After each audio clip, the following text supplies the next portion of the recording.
Today we have a 2014 Camaro in here. This one's brought to us with a Torqstorm on it already. It has a 3.1 on it now. We're gonna dyno it exactly as it is, see what kind of boost it makes, and then put a 2.9 on it and retune it. Looks like we'll probably have to do some retuning. It's got a few little issues anyway, and then we'll of course optimize it for power. So this will be a good before and after what you do actually gain going from a 3.1 to a 2.9. And then we're also gonna do another video coming up soon, will be how to replace the 3.1 pulley with a 2.9. That's Dusty's specialty. So we're looking at this one, and we're not sure if it's a stock size belt or not, but this is 620, and everybody said they can get away with a stock belt. So, and all the feedback we've had in the G8s that have a little bit different bracket, it looks like, are able to get away with the same belt. So we're gonna try, but at least we'll be able to do the video on how to replace it first and then go from there with the belt size. All right, so we got told a couple times that we never post failures or when things aren't going exactly right, so we're figuring out a problem. Not our failure. But yeah, so it made 45 horsepower less. The first one may have been a fluke because the tack signal was off. But now that we have a correct map sensor reading, and I've got a boost gauge in the car. I'm gonna look at that the next pull. But this time it's only making like not even 3 pounds of boost. So as you can tell, 3 pounds of boost is not optimal. So air fuel, which the thing that leads me to believe that nothing changed is because the air fuel is almost the exact same. Dusty, if you look at that, we're not far off on the air fuel, so it means that I'll look at the mass airflow hertz and see, and that way I can tell what it was pulling in. But I think that we just have a low boost problem. And we have seen some of these intercoolers not be the best. So he's not sure which one he has. So we'll keep doing some looking and see. Dusty's checking now, I think, for boost leaks all over, because it is easy to have a little air come by. And I did say that the blower the blow off valve doesn't sound the same that a lot of them do. So we're trying to figure it out. We'll get it sorted. We'll update you guys soon. All right, so we just did another pull, and I think the middle pull I may have done in the wrong gear. We got a lot going on, but anyways, long story short, this mimicked the 505 or 503 that it made the first time. Air fuel is still, as you can tell, really not that great, and it's very, very fat. With how much boost this car is making, which is for less than 4 pounds, we can really lean it out a little bit and add some timing in there. So we're looking at boost leaks and things, but we did confirm the boost gauge in the car matches the map sensor reading now, so we have that scaled correctly. And the belt isn't touching now, but it may touch when we put on this smaller pulley. So now we're at the conundrum of what do we do in regards to, do we look for more boost in the system? Probably the intercooler, not always. And we have had some that make decent power, but we had another Mr. Bling that made about what, 3 pounds? It made 3 pounds on the intercooler. And so this one is just slightly above that. So those numbers really go right in line with what that G8 did. And it's the same setup. The G8 had a 6.2 in it. We put a treadstone in that one and it went to what? I think now it's making 12 on a 2.9. It's making almost 12 at the very peak with no filter and all. You know, on a normal filter, it's making still 8-9 pounds. And you know, with only making 4 pounds of boost, it's, you know, we'll pulley it down, but it's like, obviously, if it's got a 3.1 on it, yeah, it should be made. I think it's restriction over elite. I feel. Yeah, it just, so we're going to continue to look into it, I guess. And the next video, like I said, we are going to do a video on how to swap the pulley. We'll probably do that Tuesday morning, maybe. We'll swap it either way because we have to swap it whether or not we fix the boost problem. And he said he's already voided his warranty by switching that himself. So we'll probably pick back up with swapping this pulley, seeing if it picks up any boost, which I'm guessing it probably won't, because Dusty's saying on this side of the blower, on the intercooler, got a lot of boost coming off of the It's moving a lot of air. I don't have a tap to put a sensor in, but it would be nice to see what it's making pre-intercooler. Oh yeah. Versus post-intercooler. We might try to figure that out too. We maybe can do that. Maybe we can run something off of this side into the car because it has a boost gauge in there that obviously just uses.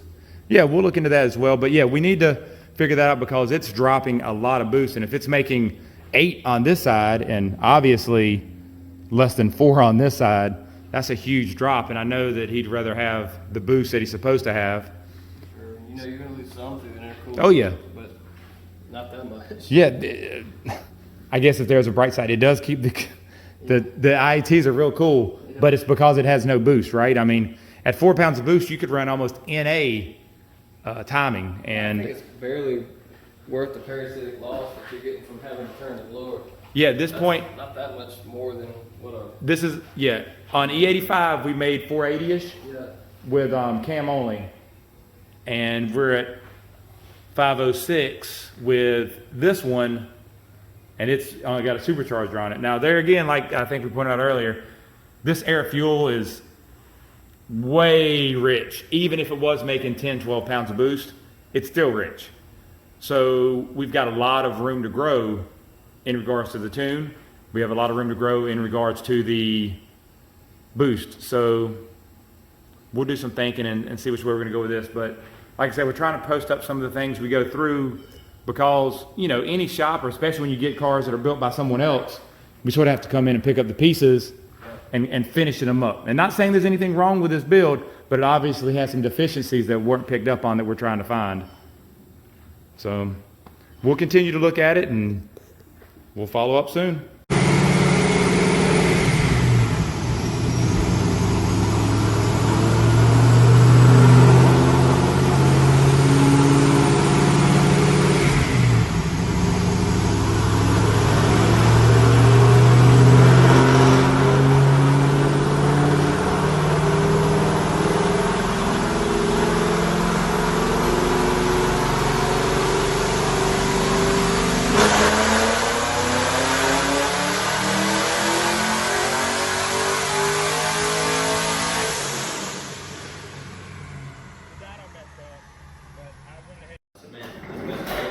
All right, so we finished up the Torqstorm car we were just videoing. We got another one in here now, but we still have some other issues to go through. This is what we ended up. We picked up a little bit of power from just some tuning and cleaning up, but the 2.9 made the same boost and power as the 3.1. And as you can see, it's maxing its power at 5,300. Which is not what a LS with a cam should do. You should be maxing your max peak power will be around 6 to 6,400, depending on the cam and your intake. So that shows the boost leak or restriction. And Dusty hooked up a actual boost gauge on the blower itself. And that video we should have here, and you just saw, we saw approximately 11 pounds of boost pre-intercooler, and the intake is only seeing around 5, and it actually drops to almost 3 at the end of the pull, and we're only turning it at 6,500. This is another one we're working on here. Dusty's just doing an intake swap, and we're going to dyno this one. But overall, there's a car there. We pulled it out because, like I said, we had to get other things going, but we have a restriction, and we believe it to be the intercooler. It's seeing a 8-pound drop almost from pre to post intercooler. And the other thing to note is that the graph of boost on a centrifugal usually goes up and then sort of levels out. This one follows this RPM horsepower. You can see it actually, that's exactly how the boost does. It increases to about 5,100, and then the boost actually starts decreasing past 5,000 until it, you know, we just let off. We're only turning at 6,500, which, like I said, this car should be peaking somewhere in here. So it's way down. We smoothed out the timing. We got the max, you know, timing we could get in it. We added, we smoothed out the fuel, but it's just not going to make any more until we figure out the boost issue. So we're going to table that for now, and just wanted to go through some of the things with the Torqstorms and the intercoolers that we'll see. Hopefully we'll be able to get another intercooler on this car within the next few weeks and come back with better information, positive information to show what this car will actually make. I believe with the intercooler not being so restrictive, we may be pretty close to the 600 range, which I would think it to do, especially being a straight drive with a cam and, you know, hopefully 7-8 pounds of boost. The boost doesn't fall off on the pre-intercooler side though. Yep. Which is another indication that it's just out of air. It just can't move it through the intercooler, so it's pulling all the air it can get and dropping. Yep. That was the other thing you'll see in the video, that it went up, and stayed about 11, and then just barely dipped to just over 10, like barely noticeable. And that's right at the blower, so that's a true accurate reading, whereas the boost gauge in the car is the blue one, and as you can see, it goes up to 5 and then falls right back down steadily till it's just over 3 at 6,500. Like I said, we're not even turning this car but 6,500 because it just won't do it. By that point, it's lost all the boost, and it's actually the drag of the blower and the extra belts and turning the supercharger is taking more power than it's giving, and that's why you see the horsepower drop off so dramatically as opposed to what it should be doing. Is there anything else you can think of, Dusty? No, that's it. I think that rules out belt slip because the pre-intercooler boost number stays pretty level. Yep. So. And we tried what? We had 2 different pulleys, 3 belts, and the old dyno graph he had showed the same thing. It was dying really early, just like this one was. And when the car came in, it made just over 500, and we went back and plotted the boost gauge, and it did the same thing with the pulley it came in on, with the boost level it came in on, and the belt it came in on. So we've kind of pretty much ruled everything out except the intercooler. So we're going to try to see what we can do with that. And like I said, hopefully we'll have some better updates, because I hate to close this video out on that, but I'm going to just shut this video out on this to give us some information on this car. And then we can hopefully pick back up when we are able to get another intercooler on it and make some better numbers. Okay, so it is now a month or 2 later, and the car's back with the new intercooler, no other changes. It is the Treadstone 1000 in this girl now, where before I believe it had whatever intercooler they sent with the kit. So we are going to see if we have found our missing boost. What was the intercooler it had on here before? Some Chinese knockoff, I guess. It came with the kit. What kit was that? What? Frostbite. It was a frostbite. Frostbite intercooler? No. It was biting all your boost. Yeah. Okay, so it had the Frostbite intercooler from TMS Motorsports or TPS Motorsports. So this is a comparison on that intercooler compared to the Treadstone 1000. All right, about wrapped up with this one, and this is the one, you know, as you're seeing, we're really trying to get the before and after numbers here based off of, this is only with an intercooler change. Picked up 100 horsepower almost and 50 foot-pounds, but in reality it did a lot more than that. Check out up here where it picked up 160 horsepower at 6,500 and 70-80 foot-pounds of torque. This is only with going from the intercooler that he had with the TPS kit to the Treadstone 1000, and boost went from 3 pounds up here to almost 9. And this is a 14 Camaro, stated earlier, and you can't really see the intercooler, but size-wise, it was not that much bigger. It's just a more well-designed intercooler, I guess. So we're gonna do one no filter pull to see where we're at with that, just to see, and then we'll be done with that. But man, picking up this much horsepower on just an intercooler really shows that, like what we were thinking earlier, with it being intercooler blockage, is exactly what happened. Because as soon as we swap this intercooler, there's no other changes besides the tuning, which we optimized both setups. So 100% intercooler. That was it. Very happy with the setup, and the Torqstorm seems to be the go-to in regards to a good intercooler for the Torqstorm blowers. We'll, Dusty got you a run there, and then we'll get probably this last one on video as well. So thank you very much.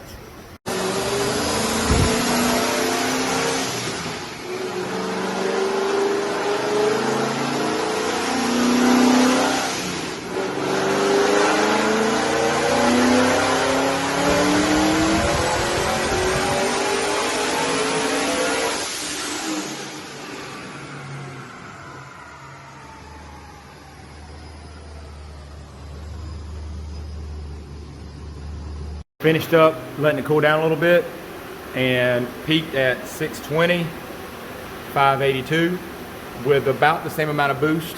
It didn't really increase pulling or taking the filter on or off with this one, which was a little surprising, but I think it's just speaking of the blower efficiency. Look at this number here, 453, 614 at the same RPM. And this is both filter off pulls. Yep.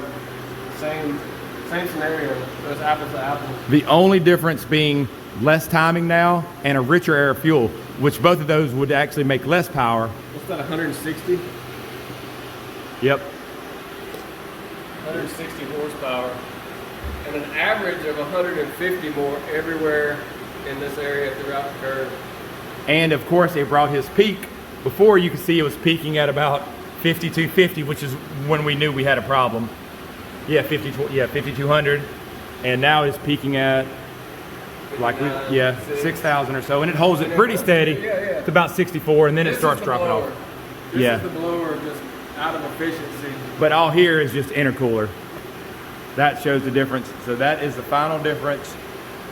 The torque number here, look at right here, it's 508, 573. In the middle, way late in the pool. So that's the difference between the Frostbite TPS intercooler and the Treadstone 1000 horsepower intercooler. Maybe it was a bad one, right? Yeah, maybe they're all not that bad. Maybe, but you know, the data tells everything, and we knew when it was falling off early with the 285 pulley on it, it didn't make any difference over the 3.0 or 3.1 Yep. or anything. It kind of stayed the same. So, and that's why we did the pre and post intercooler test showed, you know, 11 pounds pre-intercooler, 3 pounds post. And now we're getting over 8, and that's I would say 3 pounds through the intercooler is not bad. I think that's normal. So we're going to shift it at 65 since he does have a lot of pulley. We'll shift it at 6,500, and it'll still keep the blower in its efficiency range as much as possible and not overspin it and shorten the life as much as it could. Well, that's a good test, and I'm glad you came back, and I'm glad we got everything taken care of, so appreciate it. Dusty, any other final words? See you next time. Yeah, try second out. Well, you can try first. I don't know how first to do.